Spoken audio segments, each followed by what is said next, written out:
Hola, buenas tardes y bienvenidos a otro vídeo tutorial.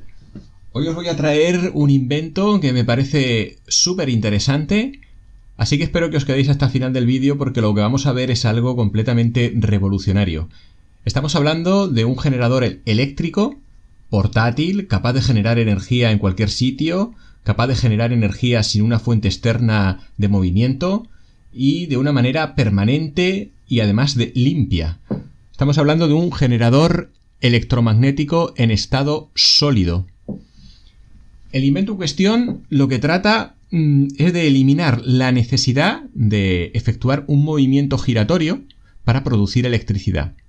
Hasta ahora todos sabemos que para producir electricidad hacen falta unos imanes y hacen falta unas bobinas, y al girar estos sobre las bobinas o viceversa se produce una corriente eléctrica. Bien, este invento pretende eliminar el movimiento y conseguir un aparato sin partes móviles, un generador de estado sólido que produzca electricidad de manera permanente.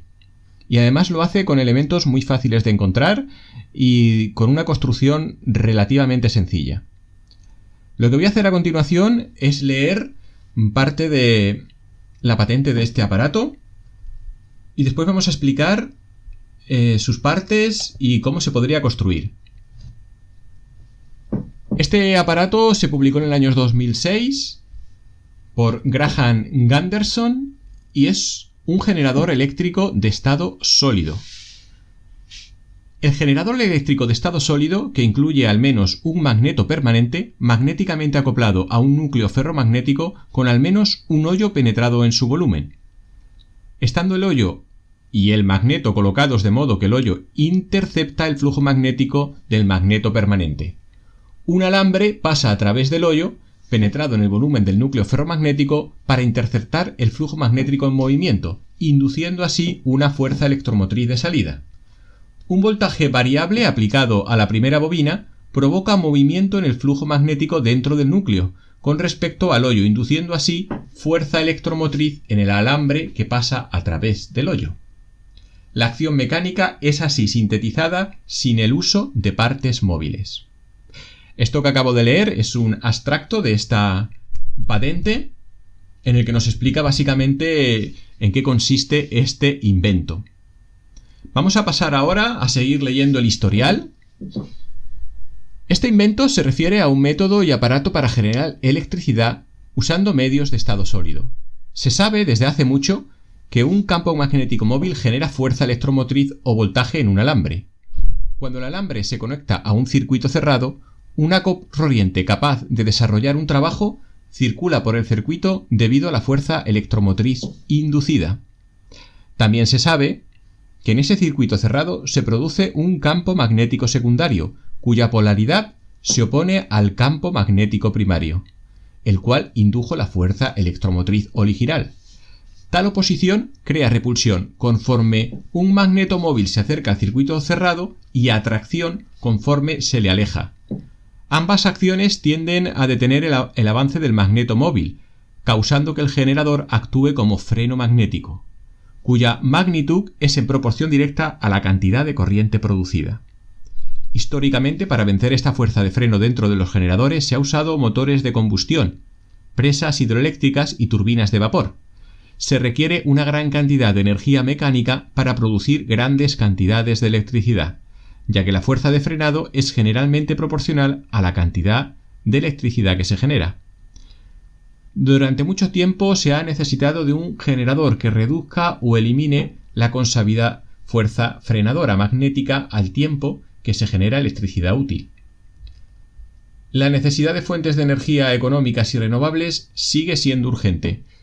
Cuando los campos magnéticos dentro del generador se mueven por medios distintos a los mecánicos, se puede entonces producir electricidad sin consumir recursos naturales limitados, es decir, mucho más económicamente.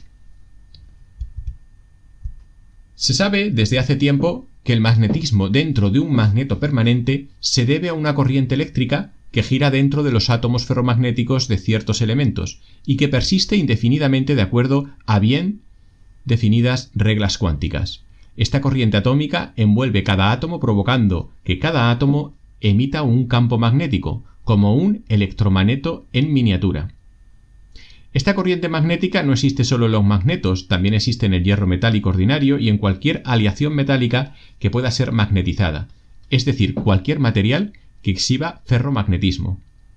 Todos los átomos y los metales magnéticos contienen tales electromagnéticos atómicos cuánticos. Básicamente lo que nos está diciendo este texto es que para que un imán sea un imán, básicamente dentro de cada átomo existe un pequeño imán. Esto es algo que en principio nos tenemos que creer, es una hipótesis teórica. Nosotros la damos por válida y continuamos con la lectura de la patente. En algunos materiales ferromagnéticos, la orientación de cada eje electromagnético atómico es flexible. La orientación del flujo magnético tanto interno como externo al material pivotea fácilmente. Tales materiales se conocen como magnéticamente suaves debido a tal flexibilidad. Los materiales de los magnetos permanentes se les conoce como magnéticamente duros. El eje de orientación de cada átomo es fijo dentro de una estructura cristalina rígida. El campo magnético total producido por estos átomos no se puede mover fácilmente. Esto alinea los campos de los magnetos ordinarios permanentemente, de ahí el nombre de permanentes. El eje del flujo de corriente circular de un átomo ferromagnético puede dirigir el eje del magnetismo dentro de otro átomo ferromagnético a través de un proceso conocido como intercambio de spin. Esto da a un material magnéticamente suave como el hierro la útil habilidad de apuntar, enfocar y redirigir el campo magnético emitido por un magneto permanente o magnéticamente duro. En esta invención, el campo rígido de un magneto permanente es conducido dentro de un material magnético suave y magnéticamente flexible. La ubicación aparente del magneto permanente, observada desde distintos puntos dentro del material magnéticamente suave, efectivamente se mueven, vibran y parecen cambiar la posición cuando la magnetización del material magnéticamente suave es modulada por medios auxiliares. Por medio de esto, el movimiento recorrido para generar electricidad puede ser sintetizado dentro de un material magnéticamente suave sin que se requiera movimiento físico o la aplicación de una fuerza mecánica. La presente invención sintetiza el volumen virtual de los magnetos y sus campos magnéticos sin la necesidad de acción mecánica o partes móviles para producir el generador eléctrico aquí descrito. La presente invención describe un generador eléctrico donde el freno magnético conocido como expresión de la ley de LED no se opone a los medios por los cuales se hace mover la energía del campo magnético. El movimiento magnético sintético se produce sin resistencia mecánica o eléctrica. Este movimiento magnético sintético es auxiliado por las fuerzas generadas de acuerdo a la ley de LED para producir aceleración en el movimiento magnético sintético en lugar del freno magnético común a los generadores eléctricos mecánicamente actuados. Debido a esta novedosa interacción magnética, el generador estético de estado sólido de la presente invención es un generador robusto, que requiere solo una pequeña fuerza eléctrica para operar. En definitiva, lo que acabamos de leer es una explicación teórica de cómo va a funcionar el aparato y de cómo podemos vencer las leyes de LED haciendo que jueguen a nuestro favor. Realmente podría parecer algo muy complicado, pero cuando veamos los dibujos nos vamos a dar cuenta de que en realidad es un invento extremadamente sencillo y que su implementación no es para nada complicada. Vamos a ver ahora algunos dibujos. En este en concreto que estamos viendo es una versión 3D de este aparato, la figura número 1, en la que sin muchas explicaciones está claro que hay 8 imanes, unos apuntando con la cara a norte, hay un núcleo de ferromagnético y 2 bobinados. En realidad hay un bobinado y el otro puede ser un bobinado o un solo cable, porque puede atravesar una o varias veces los agujeros. Estamos hablando del bobinado número 5. Realmente, como se ve, como se aprecia en la imagen, es realmente sencillo. El invento no presenta una gran complicación. Asimismo, no tiene partes móviles. Estamos hablando de que algo que una vez que se construye es fijo, no se va a mover. No va a haber ninguna parte del invento que se mueva. Con lo cual, estaríamos hablando de un aparato que puede durar prácticamente hasta que dure la fuerza magnética que tienen los imanes. Vamos ahora a seguir leyendo un poco más de este invento y vamos a ver qué es lo que dice de la figura número 1. Bien, esta figura representa un magneto permanente, la figura número 1, en su polo norte apuntando hacia adentro, hacia el núcleo ferromagnético suave del aparato. Similarmente, el número 2 indica magnetos permanentes, preferiblemente del mismo tamaño, forma y composición, con sus polos sur apuntando hacia adentro, hacia el lado opuesto, o superficie opuesta del aparato. Las letras S y N denotan estos polos magnéticos en los dibujos.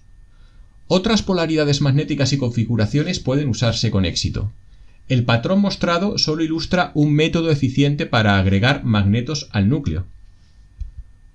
Los magnetos o imanes pueden ser de cualquier material magnético polarizado. En orden descendiente de efectividad, los más deseables materiales para magnetos permanentes son de neodimio, cobalto samario, aleación de aluminio, níquel, cobre o cerámica, bario, estroncio o ferrita, plomo. En definitiva, los mejores imanes son los de neodimio, que son muy fáciles de encontrar y de comprar a través de Internet. Un factor determinante que determina la composición del material de un magneto permanente es la fuerza del flujo magnético de dicho material. En un arreglo de la invención, estos magnetos pueden ser sustituidos con uno o más electromagnetos que produzcan el flujo magnético requerido. En otro arreglo de la invención, una sesgada corriente continua superimpuesta puede ser aplicada al alambre de salida para generar el flujo magnético requerido, reemplazando o aumentando los magnetos permanentes. En definitiva, podemos usar imanes, electroimanes o una mezcla de ambos, ya que este invento se puede hacer de diferentes formas. El número 3 del dibujo señala el núcleo magnético, y esto que vamos a leer ahora es importante. El núcleo es un componente crítico del generador. Este núcleo va a determinar la capacidad de salida, el tipo óptimo de magneto, la impedancia eléctrica y el rango de frecuencia operacional. El núcleo puede tener cualquier forma, estar compuesto de cualquier material ferromagnético o ser formado por cualquier proceso, sintetizado, casting, aglomerado adhesivo, devanado en cinta, etc. Un amplio rango de formas, materiales y procesos se conocen en el arte de hacer núcleos magnéticos. Aleaciones nanocristalinas, manganeso y ferritas de zinc, al igual que ferritas de cualquier elemento adecuado, incluyendo cualquier combinación de ferritas magnéticamente duras o suaves, metales en polvo y aleaciones ferromagnéticas, laminaciones de cobalto y hierro, y acero eléctrico de hierro silicona. Cualquier de estos materiales puede ser usado para fabricar el núcleo magnético. Esta invención usa con éxito cualquier material ferromagnético mientras funcione como se asegure. En un arreglo de la invención, y para propósitos ilustrativos, se muestra un núcleo toroidal circular. En otro arreglo de la invención, la composición puede ser hierro en polvo adherido, comúnmente disponible de muchos fabricantes. Nosotros, cuando fabriquemos el toroide, probablemente lo vamos a hacer con polvo de hierro compactado con un aglomerante. Bien, independientemente del tipo de núcleo que se use, este se prepara con hoyos, a través de los cuales puedes pasar los alambres. Los hoyos son taladrados o perforados para penetrar en el volumen ferromagnético del núcleo. El núcleo toroidal 3 mostrado incluye hoyos radiales, apuntando hacia un centro común. Si, por ejemplo, se insertan varillas duras a través de estos hoyos, las varillas se encontrarán al centro del núcleo, produciendo la apariencia de una rueda de bicicleta. Si se usa un núcleo rectangular o cuadrado, entonces los hoyos estarían preferentemente paralelos a las caras planas, provocando que las varillas formaran una rejilla de cuadrados conforme se cruzaran las varillas en la ventana interior del núcleo. Aun cuando en otros arreglos de esta invención estos hoyos pudieran tener cualquier orientación o patrón, como ejemplo se ilustra una sola y simple hilera de hoyos. En definitiva, tenemos que tener en cuenta al hacer los agujeros que deben quedar perpendiculares al centro del aparato y que en realidad podemos hacer este invento con una o con varias hileras de hoyos. El número 4 muestra un alambre o puñado de alambres los cuales recogen y transportan la energía de salida del generador. Típicamente este alambre está compuesto de cobre aislado, aun cuando otros materiales como el aluminio, hierro, materiales dieléctricos, polímeros y materiales semiconductores pueden ser usados. Puede verse en la figura 1 y en la figura 2 que el alambre 4 pasa alternadamente a través de hoyos vecinos, formados en el núcleo 3. La ruta tomada por el alambre 4 ondula conforme pasa en dirección opuesta a través de cada hoyo adyacente. Si se usa un número par de hoyos, el alambre emergerá del mismo lado del núcleo por el que entró. Una vez llenados todos los hoyos, los extremos de alambre resultantes pueden enroscarse formando las terminales de salida del generador, mostrado con el número 5. El alambre de salida 4 puede también pasar múltiples veces a través de cada hoyo del núcleo, aun cuando el patrón de devanado no sea necesariamente ondulatorio. Esta forma básica es la que se muestra como ejemplo. Existen muchas conexiones efectivas. Esta ilustración muestra la más simple. En definitiva, podemos hacer el invento de múltiples maneras y a modo de ejemplo lo que estamos viendo es quizá la más simple de hacer. En la figura número 6, mejor dicho, el número 6 de la figura 1, 2 y 3, indica una ilustración parcial del devanado de entrada o bobina inductiva, usada para mover los campos de los magnetos permanentes dentro del núcleo. Típicamente esta bobina envuelve el núcleo, enrollándose a su alrededor. Para el núcleo toroidal mostrado, la bobina se asemeja a los devanados exteriores de un inductor toroidal típico, un componente eléctrico común.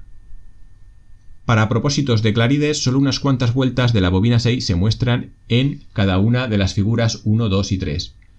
En definitiva, aunque solo aparecen unas cuantas vueltas, hay que hacer un bobinado mucho más elaborado, porque si no el invento no va a funcionar. Lamentablemente esta patente no nos clarifica cuántas vueltas hay que dar y nos deja bastantes incógnitas. En la práctica esta bobina se puede cubrir el núcleo entero o bien solo secciones específicas de él, incluyendo o no los magnetos. La figura número 2 muestra el mismo generador eléctrico que la figura número 1 viéndolo desde arriba, como si fuera transparente, de modo que las posiciones relativas de los hoyos del núcleo, mostrados con líneas punteadas, la ruta del alambre de salida 4 y las posiciones de los magnetos se clarifican.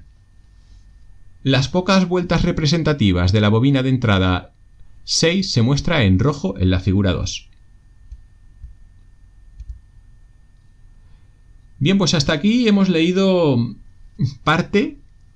prácticamente casi toda la parte de la patente o del trozo de patente del que disponemos, porque en realidad creo que hay una patente un poquito más larga, más explicativa. Y como hemos visto, el desarrollo del invento parece bastante sencillo. Desafortunadamente, lo que nos deja en duda esta patente son algunos datos técnicos, como por ejemplo el número de vueltas que debe tener el devanado de entrada, el de entrada de corriente. Tampoco nos da medidas exactas del toroide, pero nos deja una gran libertad a la hora de crear este aparato. En definitiva, creo que es un invento súper interesante, muy a tener en cuenta y que habría que intentar replicar porque estamos hablando de un generador eléctrico permanente sin partes móviles, lo cual facilita mucho su funcionamiento. Así que nada, de momento lo voy a dejar aquí. Hay algunas cosas más que leer de esta patente, que se podrían intentar buscar algo más de información, pero con lo que hemos leído hasta ahora ya hay suficiente información para intentar hacer una réplica. Si os interesa que siga haciendo vídeos sobre este aparato y que intente hacer una réplica del mismo, dejármelo en los comentarios, puesto que aquellos inventos que reciban más comentarios de apoyo seguirán siendo desarrollados en este canal. Y como veis, tenemos ya varios inventos de los cuales hay gente interesada. A mí particularmente este me gusta mucho y espero vuestros comentarios y vuestras respuestas para ver si seguimos o no con su desarrollo. Así que de momento lo dejamos aquí y nos vemos en otro vídeo tutorial.